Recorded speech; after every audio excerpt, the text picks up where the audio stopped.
Now back to our interview with Father Josh McCarty. So, we're living in this era of the new evangelization. And, what you're doing with film is a very essential part of the new evangelization. So tell us a little bit about that.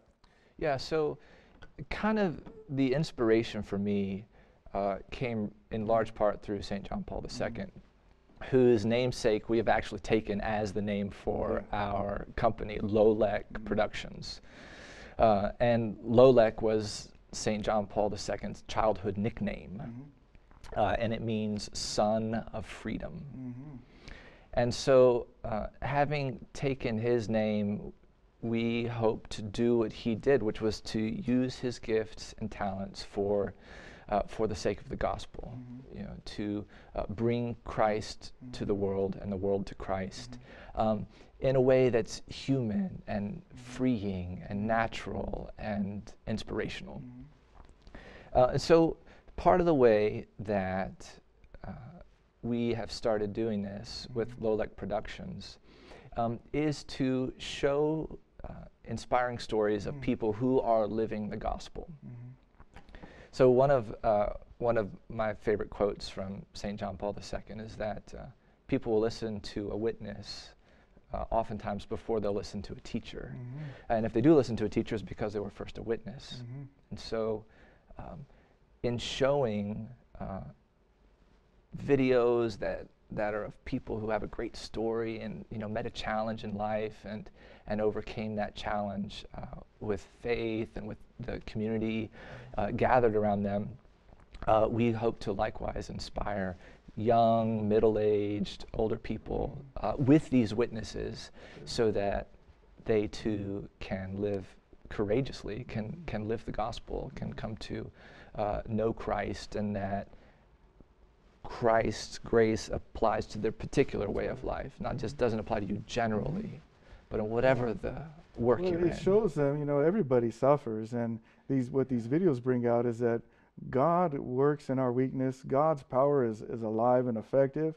They see people who suffered, but they see how the Lord has been instrumental in their life. They see that and says, wow, God did that for them. He can do it for me. It's amazing. So seems almost irreligious to compare the two, but part of a story is to have a good bind. Right. And I think it ties back into the theatrical element of St. John Paul II. The part of living an amazing life is overcoming the struggle, the suffering, the challenge, and finding his grace in it. Makes a great story. It's hard to live, but it's inspiring when people pull through. All right, amen. And where can people find these videos? Where you have a website, you're on YouTube, and so we're on YouTube. Probably the easiest way is through the website, which is lolekproductions.com. Lolek spelled L-O-L-E-K, which laugh out loud. Okay.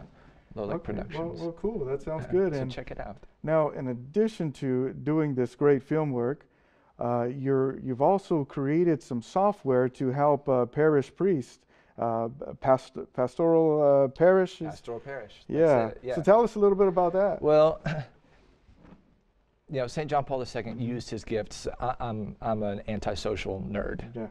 So, I hope to use my gifts for the kingdom and to draw people closer. So for a number of years, I was looking for some sort of management tool for parish priests to be able to keep track of their flock and to not let details and sacramental preparation or in who's homebound and who's in the hospital to drop through the cracks. And so it's a cloud-based piece of software, and it's especially helpful for large parishes to manage all these preparations. And it's called Pastoral Parish, and there's a website for it too, pastoralparish.com. And so have there been a lot of response from this? You see a priest calling you up, or taking this advantage of this software now? And so I'm working with a team of guys, and most of them are in Georgia.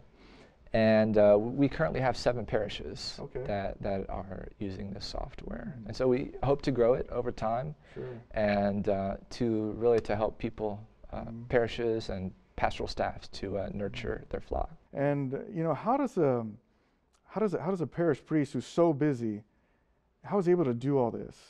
Tell us how God works in that way. So this is my 5th assignment as a priest. I've been a priest, ordained a priest, thanks be to God now, for 8 years. And I love being a priest. Right. I love being a priest. And this is my first time to be a pastor.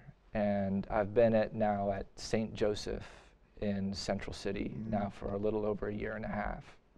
And it's a small little parish in a town that has 6,000 people in it. I love being there with the parishioners. I love the ministry.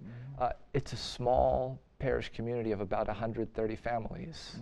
And that's the only parish that I'm assigned to. So it gives the opportunity for production and for development, for engaging these stories and trying to share them, to share them with the world.